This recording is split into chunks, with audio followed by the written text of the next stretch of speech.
Hello friends, welcome to Nirja education. આજે આપણે ગણિતમાં ચેપ્ટર 1 સંખ્યા પરિચય વિશે આગળ શીખીશું। ગયા વિડીયોમાં આપણે આ ચેપ્ટર વિશેનું આગળનું શીખ્યા હતા। હવે ત્યારબાદ આજે આપણે શીખીશું અંકોની અદલાબદલી, ત્યારબાદ છે 10,000નો પરિચય, ત્યારબાદ છે અંકની સ્થાન કિંમતનું પુનરાવર્તન, ત્યારબાદ છે 1 લાખનો પરિચય, ત્યારબાદ છે સંખ્યાઓને ચડતા અને ઉતરતા ક્રમમાં ગોઠવણી કરવાની। તો મિત્રો, આપણે ગયા વિડીયોમાં જોયું હતું કે ચડતા ક્રમમાં ગોઠવવા માટે સૌપ્રથમ સૌથી નાની સંખ્યા મૂકવામાં આવે છે, એટલે કે સૌથી નાની સંખ્યા સૌપ્રથમ લખવામાં આવે છે, જ્યારે ઉતરતા ક્રમમાં સૌથી મોટી સંખ્યા સૌપ્રથમ લખવામાં આવે છે। તો મિત્રો, આ વિશે આપણે વધુ આગળ જોઈશું કે ધારો કે 4 વિદ્યાર્થીઓ A, B, C અને D આપણને આપેલ છે। આ વિદ્યાર્થીઓની ઊંચાઈ 204 સેન્ટીમીટર, B વિદ્યાર્થીની ઊંચાઈ છે 200 સેન્ટીમીટર, ત્યારબાદ છે C વિદ્યાર્થીની ઊંચાઈ છે 160 સેન્ટીમીટર અને ત્યારબાદ વિદ્યાર્થી Dની ઊંચાઈ છે આપણે 150 સેન્ટીમીટર અનુમાન કરવાનું છે। અહીં તમને 4 વિદ્યાર્થીઓની ઊંચાઈ આપેલ છે।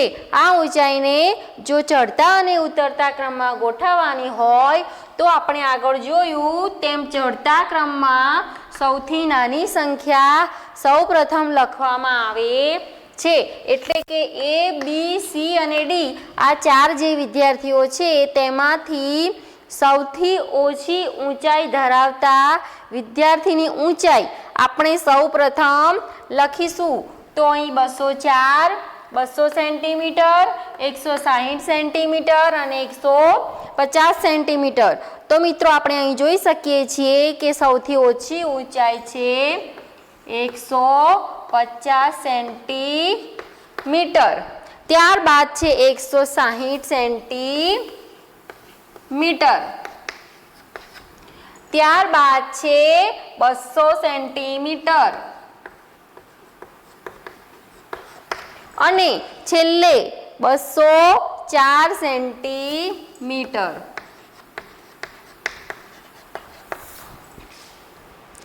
હવે ત્યારબાદ આપણે ઉતરતા ક્રમમાં અહીં આપેલ ઊંચાઈ જો લખીએ તો ઉતરતા ક્રમમાં અહીં આપણે આગળ જોયું તેમ સૌથી મોટી સંખ્યા સૌપ્રથમ આવે છે, એટલે કે આના કરતાં વિરોધી। અહીં જે ચડતા ક્રમમાં જે સંખ્યા બતાવી છે તેના કરતાં ઉતરતા ક્રમમાં વિરોધી સંખ્યા આવશે, એટલે કે સૌથી મોટી સંખ્યા પહેલાં આવશે। તો A ની 204 સેન્ટીમીટર, B ની 200 સેન્ટીમીટર, C ની 160 સેન્ટીમીટર અને D ની 150 સેન્ટીમીટર ઊંચાઈ આપણને આપેલ છે। તો ઉતરતા ક્રમમાં ગોઠવવા માટે સૌ પ્રથમ આપણે સૌથી વધુ ઊંચાઈ જે વિદ્યાર્થીની હોય તે વિદ્યાર્થીની ઊંચાઈ આપણે લખવી પડશે। તો સૌથી વધુ ઊંચાઈ આપણને 204 સેન્ટીમીટર, ત્યારબાદ છે તેના પછી તેનાથી થોડી ઓછી ઊંચાઈ હોય તેવું 200 સેન્ટીમીટર, ત્યારબાદ છે 160 સેન્ટીમીટર અને છેલ્લે સૌથી ઓછી ઊંચાઈ ધરાવતી ઊંચાઈ છે 150 સેન્ટીમીટર। તો મિત્રો, સૌથી નાની સંખ્યા અને સૌથી મોટી સંખ્યાની ગણતરી પરથી આપણે સંખ્યાઓને ચડતા અને ઉતરતા ક્રમમાં ગોઠવી શકીએ છીએ। તો મિત્રો, આપણને આગળ પૂછ્યું છે કે નીચેની સંખ્યાઓને ચડતા અને ઉતરતા ક્રમમાં ગોઠવો, એટલે કે અહીં કેટલીક સંખ્યાઓ તમને આપેલી છે। આ સંખ્યાઓને તમારે ચડતા ક્રમમાં અને ઉતરતા ક્રમમાં ગોઠવવાની છે। તો મિત્રો, અહીં તમને આડાઅવળી સંખ્યાઓ આપેલી હશે। આ સંખ્યાઓને જોઈ અને સૌથી નાની અને સૌથી મોટી સંખ્યા નક્કી કરી અને ત્યારબાદ તેમને ચડતા અને ઉતરતા ક્રમમાં ગોઠવવામાં આવે છે. તો સૌપ્રથમ આપણે ચડતા ક્રમમાં ગોઠવીશું, એટલે કે સૌથી નાની સંખ્યા સૌપ્રથમ ગોઠવીશું. તો અહીં છે 847, ત્યારબાદ છે 9754, ત્યારબાદ છે 8320 અને છેલ્લે 571. તો આપણે અહીં જોઈ શકીએ છીએ કે 571 સૌથી નાની સંખ્યા છે. ત્યારબાદ છે 847, ત્યારબાદ છે 8320 અને છેલ્લે 9754. તો આ થઈ ચડતા ક્રમમાં. હવે આગળ ઉતરતા ક્રમમાં એટલે કે સૌથી મોટી સંખ્યા, તો 9754, ત્યારબાદ છે 8320, ત્યારબાદ છે 847 અને છેલ્લે સૌથી નાની એટલે કે 571. ત્યારબાદ મિત્રો આગળ આપણે શીખીશું અંકોની અદલાબદલી, એટલે કે કોઈપણ સંખ્યામાં રહેલા જુદા જુદા અંકના સ્થાનનું જો આપણે અદલાબદલી કરીએ તો આપણને વિવિધ અલગ અલગ સંખ્યા મળે છે. દાખલા તરીકે આપણે 752, અહીં આપણે એક સંખ્યા લીધી છે 752. તો આપણે અહીં જોઈ શકીએ છીએ કે 7 100ના સ્થાનમાં, ત્યારબાદ 5 દશકના સ્થાનમાં અને 2 એકમના સ્થાનમાં જોવા મળે છે. હવે જો આપણે આ અંકોની અદલાબદલી કરીએ એટલે કે 7 છે ત્યાં જ, પરંતુ આ 2 દશકના સ્થાનમાં અને આ 5 એકમના સ્થાનમાં, એટલે કે 2 દશક અને 5 એકમ. જો આપણે આ સંખ્યાને 700 અને એકમ અને દશકના અંકોની અદલાબદલી કરીએ તો આ 2 દશકના સ્થાનમાં અને 5 એકમના સ્થાનમાં જાય તો આપણને 725 મળે છે. તેવી જ રીતે આ 7નું સ્થાન જો આપણે બદલીએ અને તેને દશકના સ્થાનમાં લાવીએ અને 2ને 100ના સ્થાનમાં લાવીએ તો 200, 7 દશક અને 5 એકમ આપણને મળે તો આપણને સંખ્યા મળે છે 275.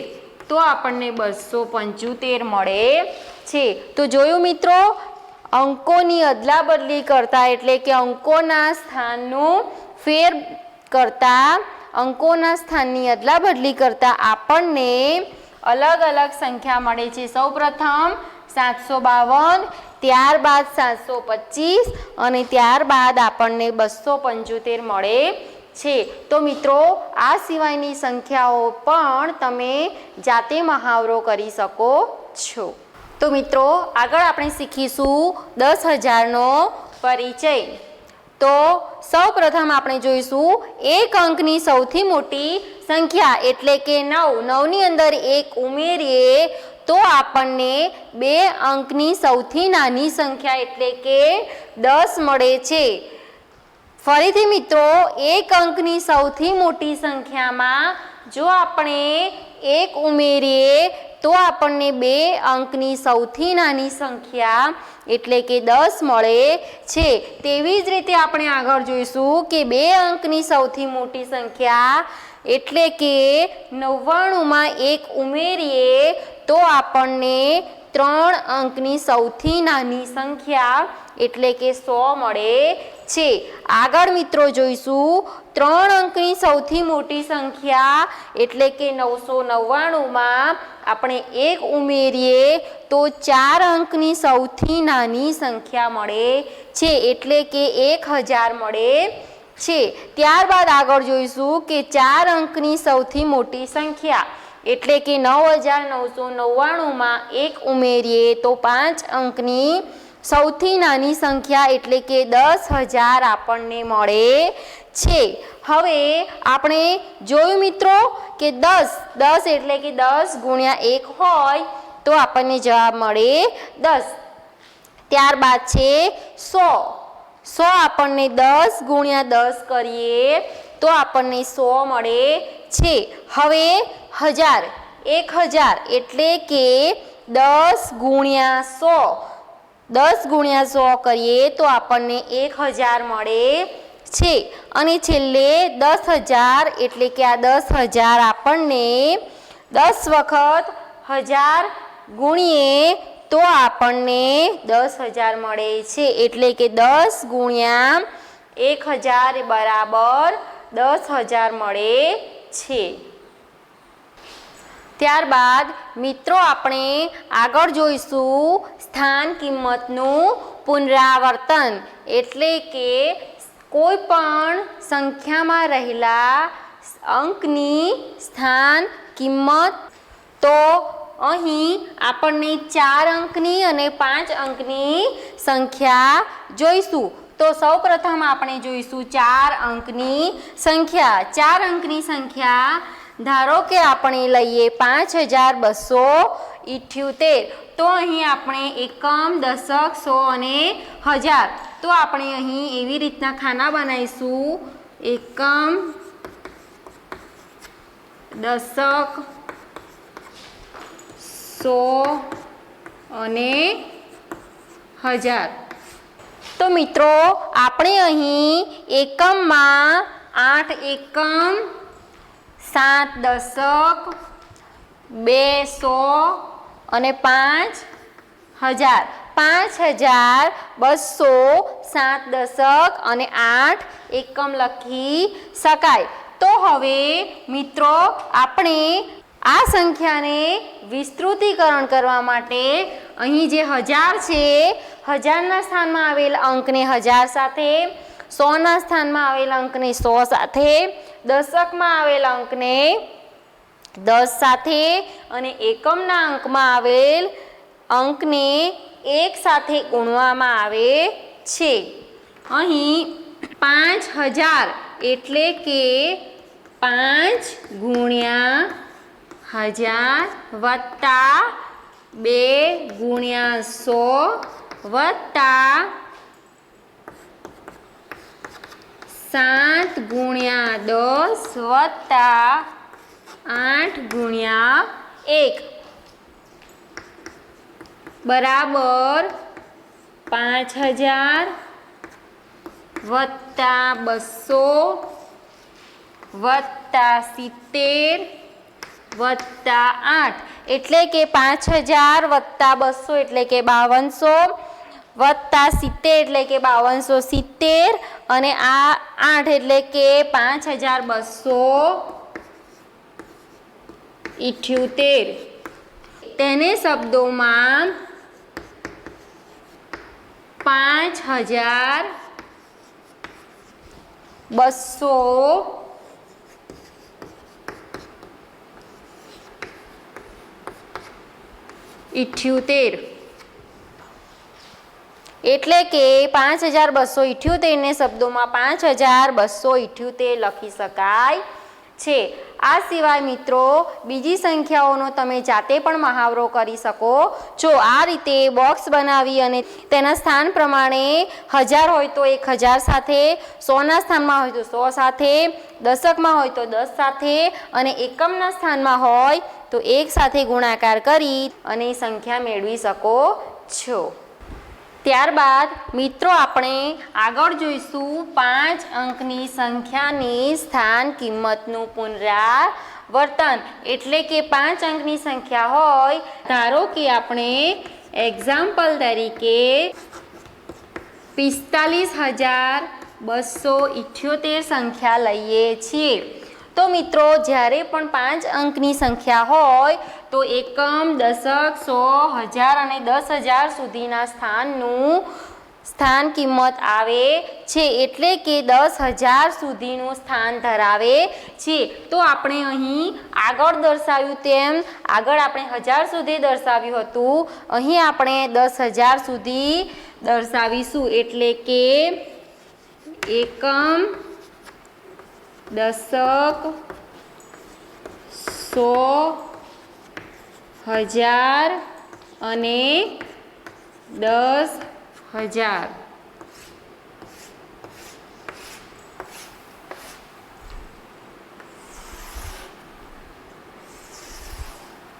તો મિત્રો આપણે અહીં 5 અંકની સંખ્યા 45,278ના આ રીતે વહેંચી દઈશું। અહીં આપણને એકમના સ્થાનમાં 8, દશકમાં 7, 100ના સ્થાનમાં 2, 1000ના સ્થાનમાં 5 અને 10,000ના સ્થાનમાં 4 જોવા મળે છે। મિત્રો આપણે આગળ જોયું તેમ 10,000ના સ્થાનમાં 4, મિત્રો આપણે અહીં 10,000ના સ્થાનમાં 4, 1000ના સ્થાનમાં 5, 100ના સ્થાનમાં 2, દશકના સ્થાનમાં 7 અને એકમના સ્થાનમાં 8। જે સંખ્યા જે અંક 10,000ના સ્થાનમાં હોય તેને 10,000 સાથે ગુણવાના, 1000ના સ્થાનમાં હોય તેને 1000 સાથે, 100ના સ્થાનમાં હોય તેને 100 સાથે, દશકના સ્થાનના અંકને 10 સાથે અને એકમના સ્થાનના અંકને 1 સાથે ગુણવામાં આવે છે। તેથી આપણે અહીં જોઈશું 4 ગુણ્યા 10,000, અહીં તેમાં 10,000ના ખાનામાં છે, તેથી 10,000 વત્તા 5 ગુણ્યા 1000 વત્તા 2 ગુણ્યા 100 વત્તા 7 ગુણ્યા 10 વત્તા 8 ગુણ્યા 1, એટલે કે આ રીતે તેનો ગુણાકાર કરવામાં આવે છે। 10,000, 1000, 100, 10 અને 1। ત્યારબાદ આપણે તેનો ગુણાકાર કરીશું, 4 ગુણ્યા 10,000 એટલે કે 40,000 વત્તા 5 ગુણ્યા 1000 એટલે કે 5,000 વત્તા 2 ગુણ્યા 100 એટલે કે 200 વત્તા 7 ગુણ્યા 10 એટલે કે 70 વત્તા 8 ગુણ્યા 1 એટલે કે 8। હવે આ બધાનો આપણે જ્યારે સરવાળો કરીશું તો આપણને આ સંખ્યા મળી જાય છે 45,278। હવે આ સંખ્યાને આપણે શબ્દોમાં લખતા પણ શીખવી પડશે। તેથી